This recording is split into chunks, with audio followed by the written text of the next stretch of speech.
welcome back to Taweelah Gang to another video. Today we're doing like a journal style YouTube video. Make sure you have liked, comment, subscribe if you haven't already. And as you can see by the title of this video, that I saw someone say, I pray that this year I find someone that believes that loving me is their purpose. And that resonated with me. It's not like I am begging for love or anything, or I'm not gonna lie, I am feeling for it. I'm feeling for it because I'm a yearner, and I'm of the age where being in a relationship is appropriate, and that is how I would open new chapters to my life. I've done everything else but be in love, I feel like, in this life, so I'm looking forward to that as a 27-year-old Nigerian Black Muslim woman. So when I heard that statement, I paused.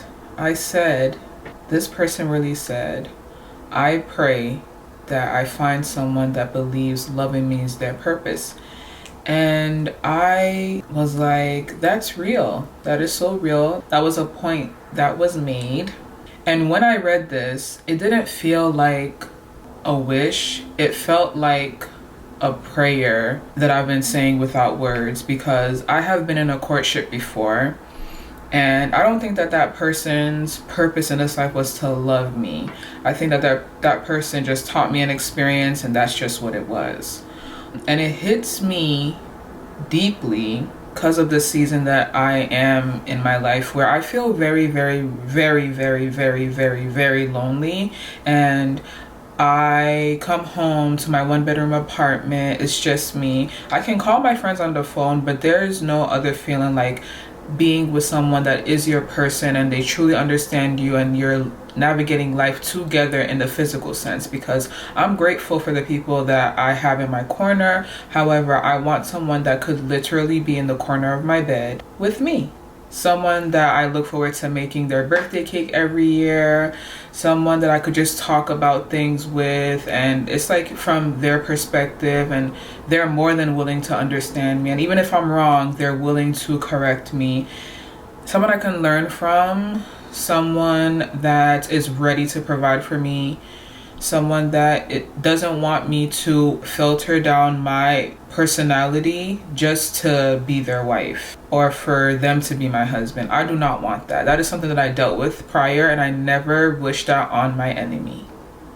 I want to be Taweelah now, and I want to be Taweelah when I'm married. However, obviously there are so many things. I don't do crazy things in the first place, but there is stuff obviously out of respect that I wouldn't do as a married woman, right? And I don't even know off the top of my head, what wouldn't I really do right now as a married woman, other than me not opening doors. And what else do men do for their girl? Me not paying for my birthday trip. I do a lot of things that a man should be doing for me. So it's, what really would I have to filter down? I don't want a man that's not going to accept me for exactly who I am. And I feel as though that statement, I pray that this year I find someone that believes their purpose in this life is to love me. I said that in my own way, but y'all get the thick of it. They wouldn't want me to filter down who I am or water down who I am to be with them. They will want me for me. The changes that I want to make in my life, I want them to be done because of me. Obviously, my husband can have a positive influence on me, but it is upon me whether or not I want to take that influence. And I'm not a bad person, bro. I'm just very expressive. I love dirking them, G Herbo. I love getting my nails done. I love doing my makeup. I love big earrings. I love fluffy lashes. And I just want to be accepted for me. I do not want to be watered down. I'm a flower. I'm supposed to grow.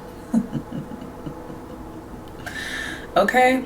And this hit me so deeply because when you've done a lot of inner work, surface level love just doesn't reach you anymore. I don't care that you tell me that I'm pretty. I don't care that you tell me that I look good, or you just tell me you want to be with me. Okay. So many people have said that before. What are you doing to actually make that happen?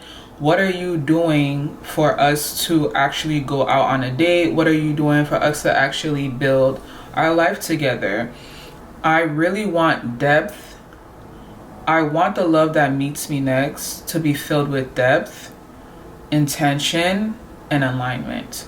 I do not just want surface level love, like I said. I want the thick of love. I want to be in love so bad.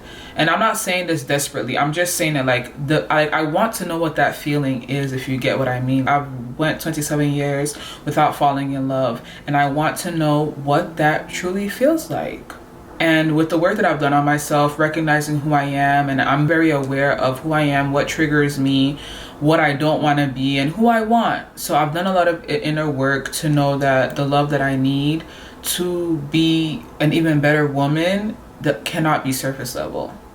Understand me for me and accept me for me, and I will do the same for you. I do not want to be loved when it's easy and forgotten when it's hard. I feel as though in my previous courtship, it was easy to love me when things were just going smooth. But when I got into it with my family or whatever, that's when things got hard. That's when things got real, and the person just could not take it, which is respectable. Everyone has their own opinions. Everyone has their limits, which is fine, because clearly it's fine because I did not hold nobody down. I had to move on. It was a hard pill to swallow because I thought that would be my life, but it wasn't. And I refer to this experience because I was young. I was 23, and I don't know what I was thinking. I was very naive. I do not know what I was thinking, because at this age right now, when I sit back and I reflect on that situation, there's a lot of things that I did that I would not go for right now. There's a difference between being enjoyed versus being intentionally chosen. And I want to be chosen by the person that believes that their purpose is to love me. Choose me because you want to. Don't just enjoy me. I feel like that's another thing. People enjoy me when I'm enjoyable. But when I'm out of it, when I'm battling depression, when I'm battling anxiety, that is when everyone starts throwing their stones and hiding their hands, acting like they do not know that I deal with this, which is fine. I don't think that everyone has to deal with things that they don't want to deal with. But when you choose that you're not going to deal with it, you have to stand on that the rest of your life. For the rest of your life. Because I don't choose and pick when to love people. I love them and I continue loving them. That is the difference between me and you. I guess I got triggered. Loving me, I want someone to love me as a purpose, not an obligation. I do not want anyone to feel as though they are obligated to love me. But when I'm married to you, now, sir, you're obligated to love me and I'm obligated to love you. But loving me as a purpose, you worship Allah through me, I appreciate that. And I worship Allah through you. Forever grateful for whenever Allah decides that I'm going to meet my man, and I cannot wait for that. Praising Allah because I have finally made half of my deen. I think that that is such a beautiful thing Islamically, that when we get married, we are completing half of our deen.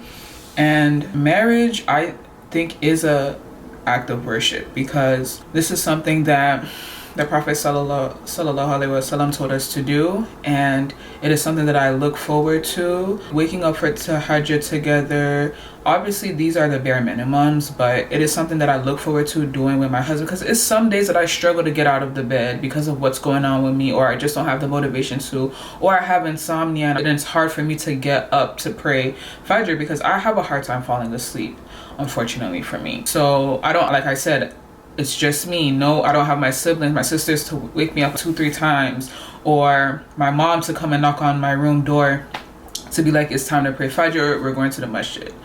I need that. I want that. I want someone to encourage me to pray, encourage me to continue being Taweelah, and I want to be that for someone else as well. I want the person that I am going to be with to be the coolness of my eye, and I'm the coolness of his eye, and we're both the coolness of our children's eye, and our children are the coolness of our eyes. I am the strong one, but I want soft love. And despite me being the strong one, I do not want to be the strong one in my marriage. I do not want that. I want to be the baby girl that I was destined to be, but I was forced to be a warrior. I was destined to be a princess. So I look forward to my husband taking care of me in and out. I believe that the love that is meant for me is not going to drain me, nor will it confuse me. Because, like I said, in my previous freaking courtship, I was drained the freak out after. Especially when things were done. I was fighting for that love because I felt like at the time it was for me. I was fighting for it. It was draining. I cried my eyes out. I just couldn't take it, bro. And part of understanding that the love is meant for me is understanding my faith, is understanding alignment, and is understanding timing. Clearly, when I was 23, I wasn't ready. And I feel as though if that was what was going to happen, it would have happened regardless of what was going on. But it's been 4 years now. It wasn't meant to be for me, and that's okay. That is why it's important for me to understand that if I want to meet the person that believes that loving me is their purpose, I cannot rush what is meant to arrive whole. And last but not least, one of the few points that are left for me to make is that I learned to let go of what could have been. I've learned to let go of falling in love with potential. Once I turned 24, I began running a strict program. I don't play that. I do not play that. Clearly it's not meant to be, and that's okay. There's no room for romanticizing potential. I do not have it in me at all. I do not have it at all. I realize people I don't know. And I've been very strategic in asking Allah what I want in a partner. I have taken the time to redefine what I pray for, because my prayer at 23 is not the same prayer at 27. I don't go asking Allah for the perfect husband, but I do ask him for the perfect husband for me. All that I need in a partner, all that I want in a partner, that is who I want Allah to bless me with. I also ask Allah for consistency, presence, and emotional safety. I'm the type of lover that needs words of affirmation, that loves reassurance. And ultimately, I'm not asking to be saved. I am asking to be met. If this video resonates with you, I want you to know that you're not alone. We're in this together. So fingers crossed that hopefully maybe in the middle of the year, I will start talking to you guys about choosing my wedding dress and Ashoebi and which masjid I'm going to get married at and having my nikah. I feel as though my nikah should be one of the big ceremonies, honestly. I want a whole hall for my nikah. I want a beautiful after party, all that. So here's my prayer. I want love that will find me in a way that feels purposeful, peaceful, and sure.